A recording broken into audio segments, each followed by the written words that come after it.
tentang pengertian paragraf dan unsur pembuktian. Sebelum itu, perkenalkan, nama saya Alvina Fairuz Zatabila Holil beserta dua rekan saya, yakni Nahina Ademawarda dan Sukun Paham Prasetyo. Pengertian paragraf. Secara umum, paragraf adalah sebuah kumpulan dari kalimat-kalimat yang saling berhubungan yang berisi tentang satu ide pokok atau gagasan utama. Biasanya terdiri dari satu permasalahan yang dimulai dari satu baris atau alinea baru dan tidak tergantung pada panjang pendeknya kalimat. Pengertian paragraf menurut beberapa tokoh, diantaranya Ramlan 1993 halaman 1. Mengungkapkan bahwa paragraf adalah bagian dari suatu karangan atau tuturan yang berisi dari sejumlah kalimat yang mengungkapkan suatu informasi dengan gagasan utama sebagai pengendalinya. Menurut Wijanto, 2004 halaman 15, mengatakan bahwa paragraf adalah sekelompok kalimat yang saling berhubungan dan bersama-sama menjelaskan satu unit buah pikiran untuk mendukung buah pikiran yang lebih besar, yaitu buah pikiran yang diungkapkan dalam seluruh tulisan. Sedangkan menurut Tarigan 1987 halaman 10-11 mengemukakan bahwa paragraf merupakan seperangkat kalimat yang berkaitan erat satu sama lainnya. Kalimat-kalimat tersebut disusun menurut aturan, sehingga makna yang dikandungnya dapat dibatasi, dikembangkan, dan diperjelas. Jadi, dari pendapat para tokoh di atas, dapat disimpulkan pengertian paragraf adalah suatu bahasa tulis yang terdiri dari beberapa kalimat yang memiliki kesatuan dan menjelaskan satu ide pokok atau gagasan utama. Unsur-unsur pembentuk paragraf itu ada 4. Yang pertama, gagasan pokok. Yang kedua, kalimat utama. Yang ketiga, kalimat penjelas. Dan yang keempat adalah simpulan. Yang pertama, gagasan pokok. Gagasan pokok adalah inti atau pokok bahasan pada suatu paragraf. Gagasan pokok ini biasanya disebut sebagai gagasan utama atau ide pokok. Ciri-ciri dari gagasan pokok adalah yang pertama, terdiri atas satu kalimat utuh yang berdiri sendiri. Yang kedua, dibentuk tanpa kata sambung atau transisi. Yang ketiga, tersusun atas topik permasalahan utama yang dapat dijelaskan lebih lanjut. Yang keempat, memiliki kalimat yang jelas tanpa dihubungkan dengan kalimat lain. Dan yang kelima adalah gagasan pokok yang berada di akhir umumnya ditandai dengan kata oleh karena itu, kesimpulannya, oleh sebab itu, dengan demikian, dan lain sebagainya. Yang kedua, kalimat utama. Kalimat utama adalah kalimat yang mengandung suatu gagasan pokok yang diletakkan secara tersirat. Kalimat utama bisa disebut juga sebagai kalimat topik atau kalimat pokok. Terdapat 3 jenis paragraf berdasarkan letak kalimat utamanya.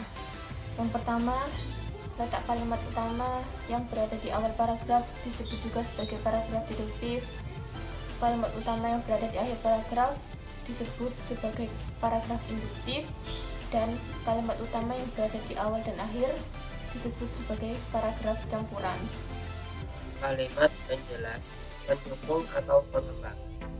Kalimat penjelas atau pendukung adalah kalimat yang memperjelas atau menjabarkan topik. Kalimat ini biasanya memiliki isi berupa alasan, penjelasan, contoh, atau dukungan. Ciri-cirinya yaitu bersifat khusus, berkaitan dengan kalimat sebelumnya, biasanya memiliki konjungsi atau kata-kata sambung antar kalimat. Selanjutnya tidak bisa berdiri sendiri, serta biasanya berupa data, fakta, contoh, opini, dan sebagainya. Fungsi dari kalimat penjelas yaitu untuk menjelaskan kalimat utama, memaparkan informasi pendukung, agar paragraf lebih padu dan berisi. Contohnya dapat Anda baca pada slide ini. Pada paragraf di atas, kalimat 1 yang ditulis miring adalah kalimat utama, sedangkan sisanya adalah kalimat penjelas. Jadi, bisa dikatakan kalimat penjelas adalah kalimat yang mendukung kalimat utama. Selanjutnya adalah kalimat simpulan. Kalimat simpulan adalah pendapat terakhir yang didapatkan dari uraian yang telah disampaikan sebelumnya. Simpulan dapat diperoleh dari keseluruhan isi bacaan yang ada pada paragraf. Kalimat ini tidak selalu hadir dalam paragraf. Langkah-langkah dalam menyusun kalimat simpulan yaitu yang pertama mengidentifikasi hal-hal penting di dalam teks. Selanjutnya, membuat opini atau pendapat yang mencakupi keseluruhan hal penting tersebut. Cara mengidentifikasi kalimat simpulan paragraf yaitu dengan memperhatikan ciri khusus kalimat simpulan. Biasanya ada kata jadi, oleh karena itu, dengan demikian, dan sebagainya. Selanjutnya, memperhatikan isi kalimat atau pernyataan. Kalimat simpulan berisi opini atau pendapat akhir yang meliputi keseluruhan paragraf. Contohnya dapat kalian baca pada slide ini. Pada slide ini menyatakan kesimpulan bangunan bersejarah harus dirawat dan dilestarikan. Kalimat simpulan dapat berupa kalimat tertulis atau tersurat maupun tidak tertulis atau tersirat. Sekian dari presentasi kami, kurang lebihnya mohon maaf.